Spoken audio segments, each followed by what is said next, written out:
you for joining me for another painting tutorial. Today we're going to learn how to paint the lily of the valley flower, which is actually the flower for the month of May. Before we begin with the outline, I want you to pause and make sure that you have the design drawn in.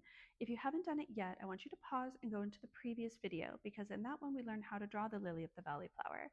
If you feel more comfortable tracing the design instead, if you go to the website, which can be found here, you'll be able to find a downloadable option that you can use, so you can trace the design onto either your canvas, your paper. I like to use mixed media paper when I'm doing my outlines, because then I can paint it if I prefer. But if you'd like to actually do this on a tote bag or on the back of a jean jacket, that is definitely doable. Now, once you have the design drawn in, then we're going to get to paint it. Now, the lily of the valley flower only uses a few different colors. We're going to be using green to do all of the greenery. We use white to do the bell of the flower, and then a little bit of yellow for the interior. Now, because the bell of the flower is white, we don't want to just leave it as a stark white. So what we're going to do is we're going to add a bit of shadow using some blues and blacks. If you prefer to do this more in yellow, you can absolutely do that. Now, if you don't already have a green prepared, what I want you to do is blend the colors that you're going to want, and I want you to do 3 variations of green. I want you to have a light, a medium, and a dark shade. Make sure that all 3 of these are very distinct from one another. So you want to have a very light green with some maybe yellows and whites in there, a medium green, and then your darker green will have a little bit more blue and maybe even a little bit of black in there, so we can see the distinction between the medium and the darker color.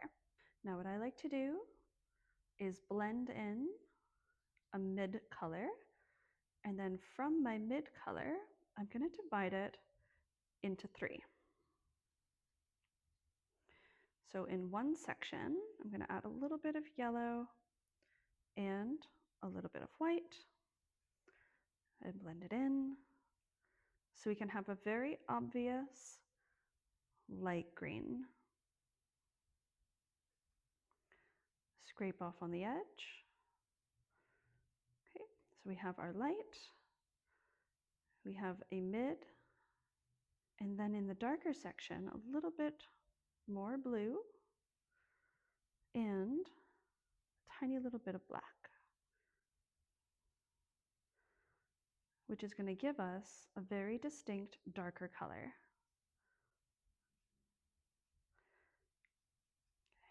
And what we're left with, 1, 2, 3 different colors. Whenever we do painting, especially acrylic painting, we always go from the background to the foreground. So we start with what's furthest from our eye and then work our way forward. I'm going to be starting with the background of my lily of the valley flower. Now, if you would prefer to do yours as kind of an abstract kind of feel, you can absolutely do that. Maybe you want to do it really blended. Maybe you want to have lots of other lily of the valley flowers or other wildflowers in your background. So take some time, decide what you want to do for your flower, and then we're going to get started. I'm going to begin using my flat brush, and I'm going to fill in my background. I want to give it a little bit more of an abstract feel. So I'm going to start in the edges with a little bit of white paint. And I'm going to go around my painting, not over the entire thing, just a little bit of it, with just a little bit of water on my brush and some white paint. Now, the reason I add water to my brush is because I'm using a soft body acrylic, which tends to dry fairly quickly. It doesn't release off of the paintbrush very well, so we have a little bit of water to help that along. Now I'm going to put a little bit of light green beside that white and get as close to my flower as I can without going in. If we happen to go in a little bit, that's okay, but we don't want to go in so far we end up losing the shape. Now, depending on how you drew in your outline, you might be able to completely paint over the outline, but if you did it in a very gentle graphite, we don't want to lose it, so make sure that you water down your background. That's just a little bit of extra water on your brush. Always taking from the side of your dollop, not from the center. Now you can see here I am painting over my bells, the little ones. That's okay, we're going to paint over them again anyway. The cool thing is with acrylic paint is that there's no such thing as a mistake. So if you don't like something, you can always paint over it. Or if you're worried about hindering your background blend, if your outline is dark enough and you've thinned out your paint, you still be able to see the color of your outline. Okay, now I'm just blending this in here, a little bit of white and a little bit of green. I want this to stand out, so I don't really want to have a ton going on in my background. I probably will throw in a little bit of grass or the illusion of grass into the background when I'm done. So a little bit of white and a little bit of green on my brush as I blend. Getting as close without going in too far. And if you go in really far, that's okay. We'll paint over it anyway. A little bit more white on my brush and blending in. Take your time. There's no rush. If I'm going too fast for you, I want you to pause the video because I don't know how fast your guys are going at home. So if I'm going too fast, always pause the video, catch up, and then press play, or rewind it if you need to see how I do a technique again, okay? There's nothing wrong with needing to watch it a couple of times. Go at your own pace. The cool thing with watching the tutorials online is that you really can go at your own pace. All right, now I do want to give the illusion of grass in the background, not a lot of grass, just a little bit. I'm going to add some water to my brush, a little bit of green, and then instead of doing a wide brush stroke, I'm going to turn my paintbrush on its side, and then I'm going to throw some very gentle blades of grass in the background, letting them cross over one another to get some extra definition, make it look a little bit more three-dimensional. And I do want this to be a little bit darker because I want to push it to the back. Ooh, I kind of like the idea of them blending down into the background over here. So I'm going to throw a little extra white on my brush for over here with some green, just a little light green, just to give the illusion that they're kind of fading away. There we go. All right. Once our backgrounds are done, then we're going to get into the lily of the valley flower. Now, if you're wanting to do extras into the background, maybe you want to add the sky, some clouds, some birds, maybe you want to add in a bumblebee or some extra flowers, take some time, decide what you want to do for your painting, and then I want you to add that in. And I'm actually really curious about how absolutely colorful you guys got. So if you wanted to share it, post it up onto social media and tag the studio so I can see Dragonfly Studio Guelph, and then it'll tag me so that I can see what you're doing. I am available on both Facebook, Instagram, and on TikTok. With our flat brushes, we're going to get into the back leaf there. I'm going to put a little bit extra yellow on my brush with my light green. And this is going to be my base. Filling it right in. Take your time, there's no rush. Just the inside of the leaf. And then I'm going to throw a little bit of my darker green on there, just to the very bottom. Swipe off the excess there. And I'm going to just very gently blend it in. Because I want it to be nice and shadowed down at the bottom, but I want the bulk of the belly of the leaf over here, I want that to be nice and bright. Just blending that in like that. Okay, I'm going to do the same thing over here. Same brush, a little bit of that light green, add a little bit of yellow, and you can see how light that is.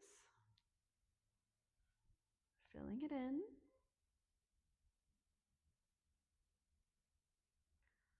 There we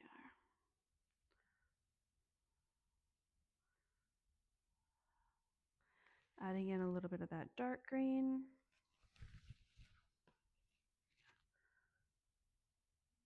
And, oh, a little too dark. That's all right. We'll blend that in. There we are. So that's just step one to do these leaves. We'll leave that alone to dry. We're going to pop over into our round brushes. A little bit of white paint on there. in that mid green we created. And we're going to add just a little bit along the exterior here. If you added in anything to the background, we need to push it to the background. So don't try to blend around it. I want you to blend over it. Put the paint on top and push the flowers or the fox or the leaves or the grass, whatever you painted in your background, push it to the back. We're just going to paint over top of that.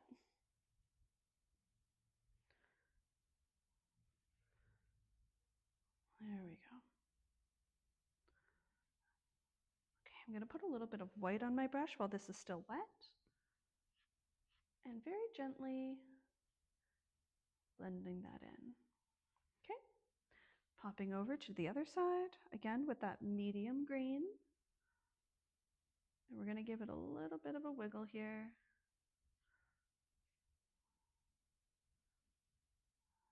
How do you want it to look?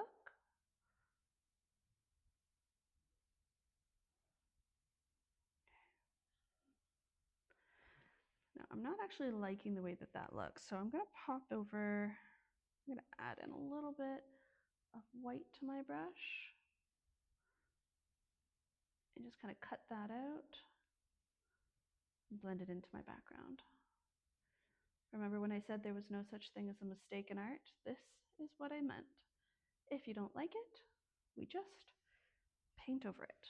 You can include it if you'd prefer, but just take your time, play around with the colors a little bit.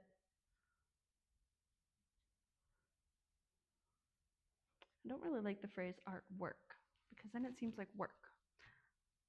Process art, art play, have fun with it, stay colorful. And I'm just noticing I didn't fill in this little area here, so that's gonna get filled in, okay? And then we're gonna come down into the stem. And I'm gonna use a little combo between my mid and dark green, and then adding in the stem for my lily of the valley flower. And I want it to stand out. So making sure that it is nice and contrasted to whatever colors I have added in to my background. If the background is really light, we want it to be dark. If it's really dark, we want it to be light. Just a nice high contrast ratio so we can make it pop. Okay, I'm gonna go a little bit darker in here.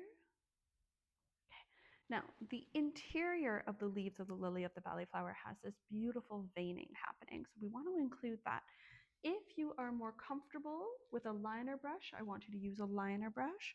I prefer using an angled brush. If you're familiar with doing your eyeliner, this is going to be really familiar to you. The longer bristles need to be going in the opposite direction of where you're going. Okay, so the longer bristles, if you're going up, the longer bristles are down. If you're going down, the longer bristles are up. Okay, so if we're going down, longer bristles are at the top. A little bit of water, your dark green. We just want a little bit of water, so tap off any excess if you need to. Okay, and then we're going to add in some vein work. Very, very gentle, just a few veins. Now let's say we add them in and maybe we're not really feeling it. Maybe it's a little too thick for our liking. Paint over it. That's okay. There's no mistakes.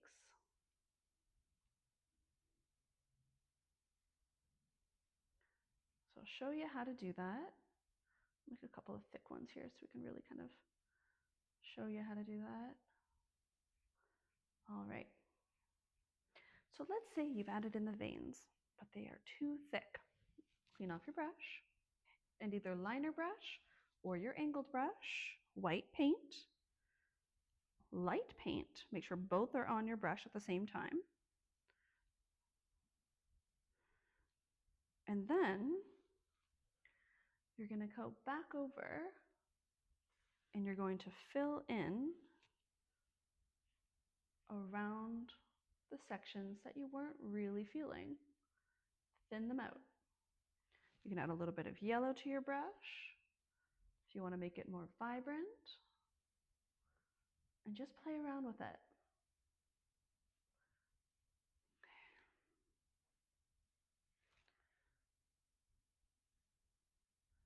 No mistakes.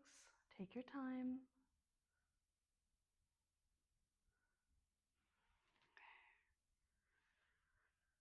And then we're going to come in to the top part of our lily of the valley flower.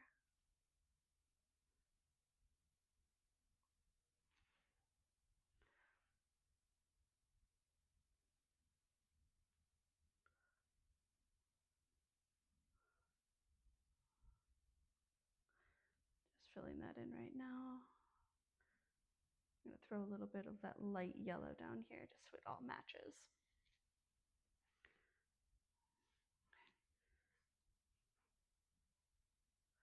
And put that shadow back in place. There we go. Okay, I'm going to switch over to my liner brush now so I can hop up into the top section before I put on my bells. Okay, switching over into my liner brush now so I can get into the top section so I can add my bells. Load your brush. Do a little bit of a twist here so that you don't have to worry about getting clumps. Start at the top and then work your way down. I'm using my mid green, but if you want to go into the lighter or darker, I'm going to say do what you feel most comfortable with, but just make sure that the colors will match. So if you need to make it lighter or darker, take your time, and if you go over your bells, that's okay.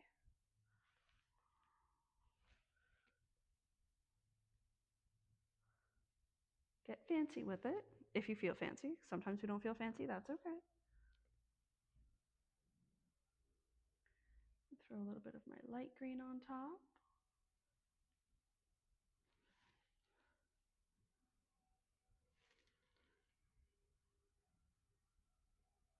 There we go.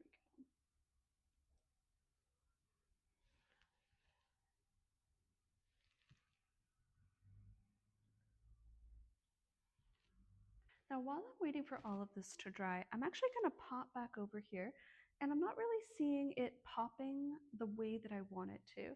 So I'm going to throw a little bit of extra color with my flat brush, just so I can make it look a little bit more distinct. Just filling in a little bit of extra color.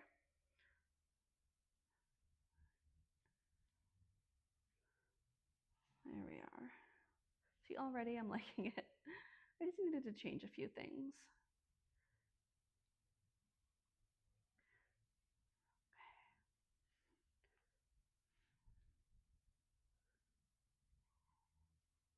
Making it look a little bit more like a storybook with this little fade happening over here.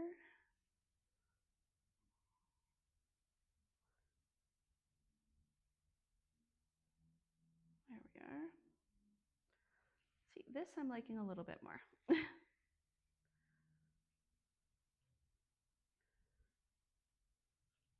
Just a little bit more precise with my flower. Just into that stem here, make it pop a little bit more.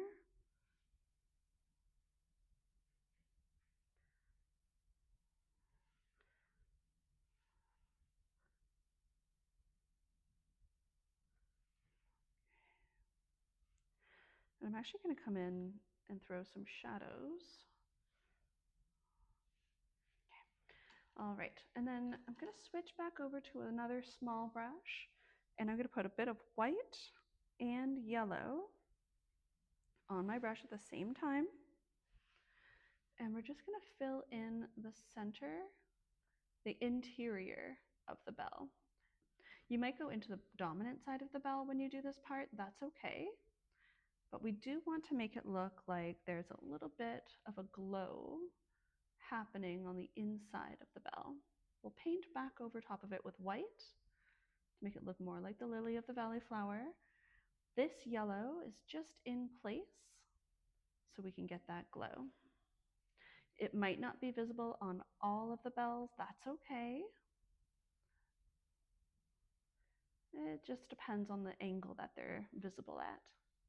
Okay, now while I'm waiting for that to dry, I'm going to come back over into my background, and I'm going to throw some shadows on some of my blades of grass.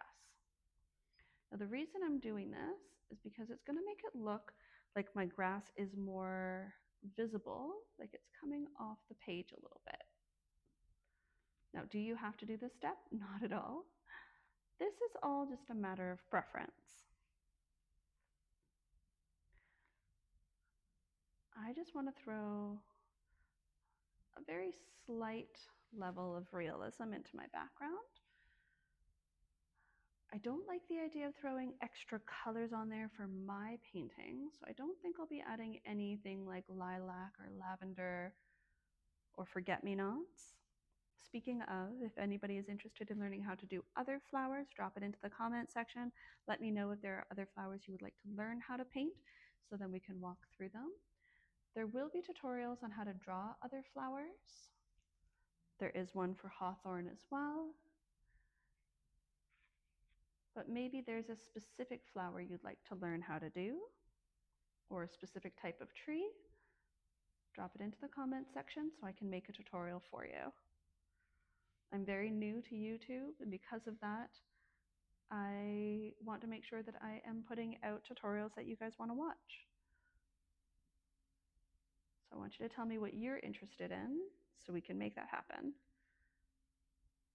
I'd love to help you with your artistic journey, so let me know what I can do to help. And remember, there's no one way or wrong way to create. Okay. All right, I'm actually really liking the way that this is happening, so I'm going to leave it the way that it is before I do a brush stroke that I don't super love. We'll pause here. I want you to use the largest brush that you feel comfortable and confident using in that area. So I'm going to use my small liner brush for these ones up at the top. You're going to fill in the bell with just a base color of white. Now, some of the bells might be just little buds, some might be open, so it is entirely dependent on how you drew them. And then, after you're done putting in the base color on just a couple of them, we don't have to just do one at a time because they're fairly small, throw in a shadow. That shadow can be blue, it can be black, adding in just a little bit of a shadow and very gentle blend in on the top of the bell, ever so slightly. Okay, there we go. Take your time. There's no wrong way to do it. So just think about the curvature of the bell. Where do you typically see the shadows? Where would you see the highlights?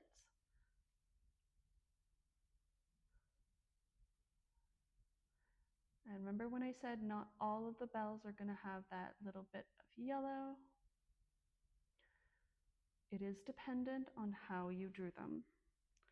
But all of them are going to have that little bit of a shadow.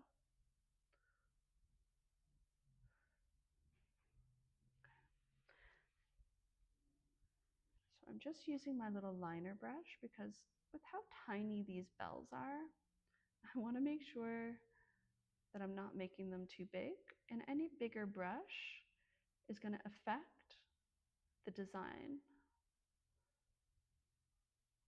Okay. Another little shadow, just a tiny bit of black and blue. Oop. Tiny little bit, not a lot. That's okay though. We can make that work. Just a little bit of a brush stroke over top. Scrape off on the napkin to remove the excess. A little bit more white and blend over top. And there we go. See? I can always make it work.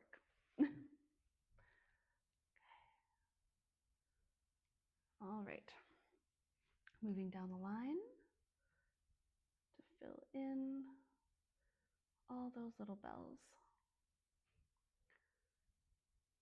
So it's okay if you painted over the bells at the beginning.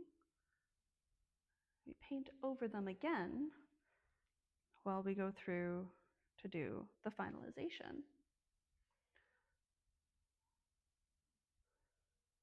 how do you want your bells to look?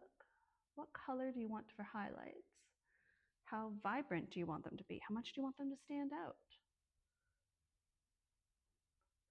And if you want to add anything extra, ladybugs would be beautiful. Little forget-me-nots, or any other kind of wildflower. Maybe you have a preference for wildflowers. I want you to take some time and add that in.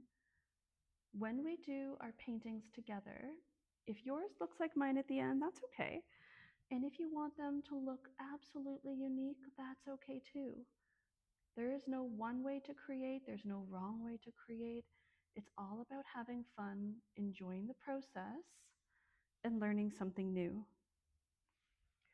So especially if you're learning something new, if you're very new to using acrylic paint, if you're very new to florals, I want you to take your time and just enjoy the process. And if you want to make another flower that, you know what, is maybe a flower that doesn't actually exist, that's okay too. Just another level of creativity.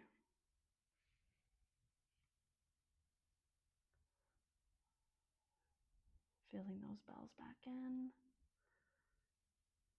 helping them just pop off the page.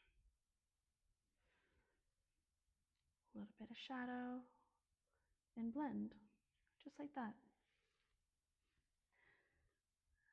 Now, some of my little bells are really big. Some of them are a bit on the smaller side. Yours may look like mine, or they might be completely different. I've actually drawn Lily of the Valley quite a few times,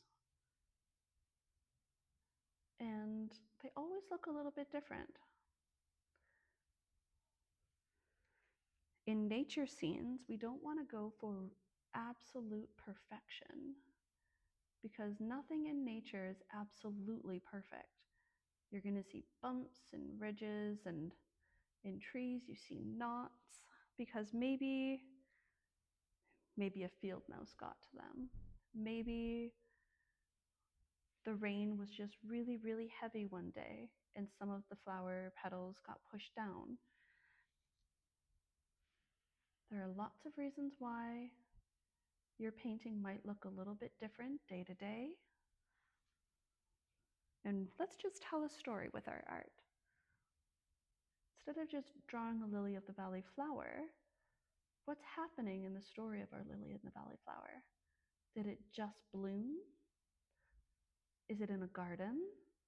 Is it wild in nature? Is someone coming to pick it?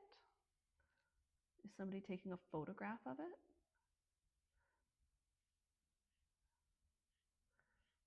What is the story you want to tell with your painting? And if you don't want to tell a story at all, that's okay too. It's absolutely okay. This is your painting, and I want you guys to be happy with it. And if your painting is just a painting, that is okay.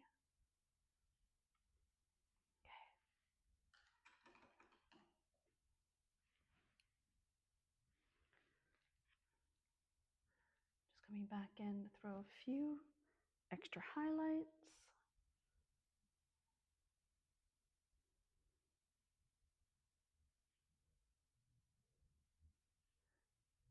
Anywhere that you want to see that.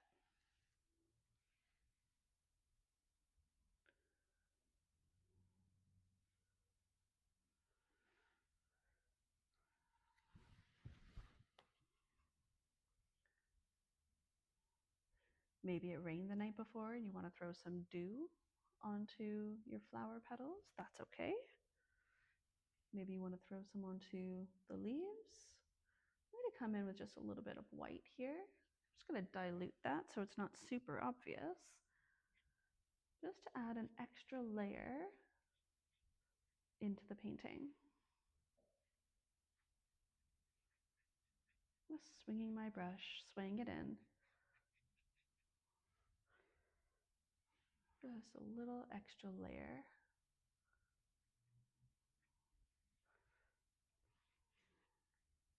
And there we have our Lily of the Valley paintings. I hope you had fun.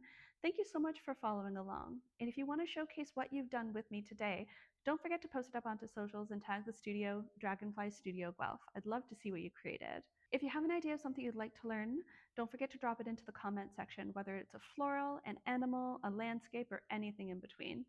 Thank you again for following along. Remember to be kind, and as always, stay colorful.